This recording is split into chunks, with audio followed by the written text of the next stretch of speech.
내란 특검과 김건희 특검, 최상병 특검을 이끌 3대 특별검사들이 본격적인 수사 준비에 들어갔습니다. 100명에서 200명이 넘는 수사팀이 동시에 꾸려지는 역대 가장 큰 규모의 특검이 출범하는 만큼 당장 이 인력들이 들어갈 사무실을 구하는 것도 쉽지가 않은데요. JTBC 취재 결과 조은석 내란 특검은 서울고검에 협조를 요청한 것으로 파악이 됐습니다. 여도현 기자가 단독 취재했습니다. 내란 특검은 파견 검사만 60명으로 특별수사관 등을 포함하면 최대 267명으로 구성됩니다. 김건희 특검, 최상병 특검도 수사 인력이 100명이 넘습니다. 보통 특검 사무실은 영장 접수 장소인 서울중앙지법 근처 서초구나 강남구 일대에 차려지는데 대규모 인원을 수용할 만한 사무실을 구하는 데 어려움을 겪고 있습니다. 국회는 3대 특검 운영 예산으로 약 41억 6천만 원을 책정했는데 사무실 비용이 높을수록 운영비는 더 빠듯해질 수밖에 없습니다. JTBC 취재 결과 조은석 내란 특검은 어제 박세현 서울고검장을 만나 서울고검에 특검 사무실을 차릴 수 있는지 협조를 요청한 것으로 파악됐습니다. 서울고검장 출신인 조 특검이 내란 수사와 재판을 지휘하고 있는 박 고검장에게 같은 공간을 쓰게 해달라는 전례 없는 요청을 한 겁니다. 검찰은 특검의 요청이니 일단 검토는 하겠다는 입장입니다. 3대 특검은 특검부 인선 작업도 동시에 진행 중입니다. 김건희 특검을 맡은 민중기 특검은 어제 사무실에서 특검부 면담을 시작했습니다. 여기엔 문홍주 전 부장판사도 포함된 것으로 확인됐습니다. 최상병 특검을 맡은 이명현 특검은 김정민 변호사에게 특검보 제안을 했지만 김 변호사는 고사했습니다. 현재 박정훈 대령의 항명사건 변호를 맡고 있는 등 공정성 시비를 고려한 겁니다. 특검보는 특검과 손발을 맞춰 수십 명의 파견 검사 등을 지휘해야 하는 자리입니다. 내란 특검은 6명, 김건희 최상병 특검은 각각 4명까지 특공보를 둘 수 있습니다. 20일간의 준비 기간 동안 100명이 넘는 수사팀을 꾸려야 하는 만큼 특검보 인선도 속도를 낼 걸로 보입니다. 2016년 국정농단 사건을 수사한 박영수 전 특검은 임명 이틀 만에 특검보 후보 명단을 확정했고 나흘 뒤 청와대가 4명의 특검보를 임명했습니다. 특검보 후보자 명단이 올라오면 이재명 대통령은 내란 김건희 특검보는 닷새, 최상병 특검보는 사흘 안에 임명해야 합니다. JTBC 여도현입니다. 어젯밤 11시 늦은 밤에 이재명 대통령이 이른바 3대 특검을 이끌 특별검사를 전격 지명했습니다. 국회에서 후보자 추천을 받은 당일에 지명까지 마쳐버린 건데 특검법 통과부터 특별검사 지명까지 단 일주일 만에 속전속결로 진행됐습니다. 이로써 이달 안에 본격적인 특검 전국이 열리게 됐는데 내란 특검은 조은석 전 감사원장 권한대행이, 김건희 특검은 민중기 전 서울중앙지법원장이, 최상병 특검은 이명현 전 국방부 검찰단 고등검찰부장이 맡게 됐습니다. 먼저 이들 특별검사들이 밝힌 각오부터 조혜연 기자가 전해드립니다.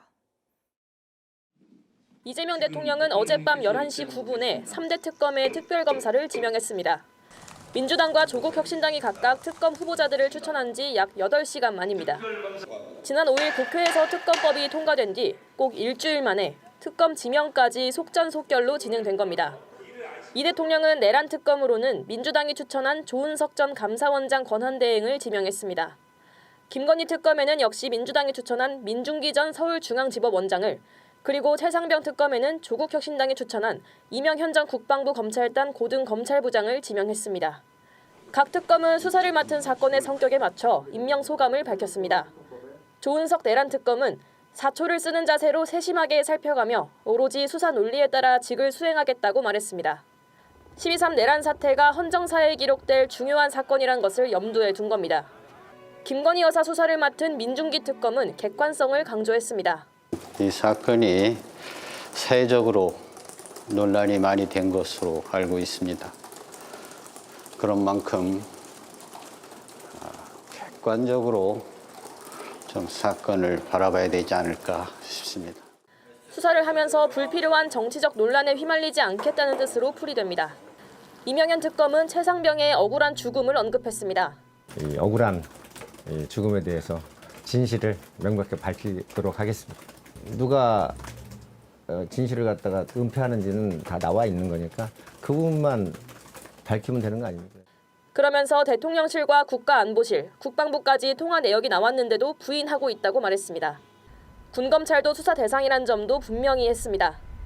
3명의 특검은 20일간 수사팀 구성과 사무실 마련 등 특검 출범을 준비합니다. JTBC 조혜연입니다. 특별검사들의 면면을 보면 각 사건의 성격을 고려한 지명으로 보입니다. 가장 많은 검사를 파견받는 내란 특검은 검사 출신이, 치열한 법리 공방을 벌일 김건희 여사 특검은 판사 출신이 맡았고, 최상병 사건은 군 관련 수사를 전문으로 해온 군 출신에게 맡겨졌습니다. 여도현 기자입니다. 검사 출신인 조은석 내란 특검은 대검 중앙수사부 등을 거친 특수통입니다. 2014년 대검 형사부장 때 세월호 참사 수사를 지휘했고 이후 서울고검장 등을 지냈습니다. 내란 특검은 파견 검사만 60명으로 3대 특검 중 규모가 가장 큽니다. 이 때문에 많은 수사 경험을 토대로 효율적으로 수사팀을 이끌 검사 출신이 내란 특검을 맡았다는 분석이 나옵니다. 조 특검은 첫 일정으로 비상계엄 특별수사본부장인 박세현 서울고검장을 방문했습니다. 1시간가량 면담을 하며 특검 운영과 관련한 여러 의견을 나눈 것으로 알려졌습니다. 오후엔 경찰 특별수사단도 방문해 1시간 넘게 업무 협의를 했습니다. 김건희 여사 수사를 맡은 민중기 특검은 법원 요직을 거친 판사 출신으로 재판 실무에 정통합니다.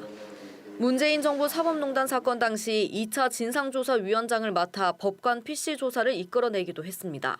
이례적으로 3년간이나 전국 최대 법원인 서울중앙지법원장을 지냈습니다.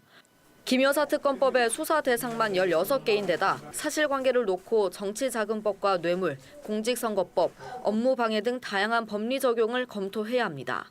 재판에서 있을 법리 공방까지 감안하면 재판에 능한 판사 출신이 김건희 특검에 적합하다는 평가가 나옵니다. 최상병 사건을 맡은 이명현 특검은 군 생활만 26년을 한 군 법무관 출신입니다. 1999년 이회창 당시 한나라당 대통령 후보 아들 병역 비리 수사를 하면서 외압을 폭로하는 등 강단 있는 행보로 주목받았습니다.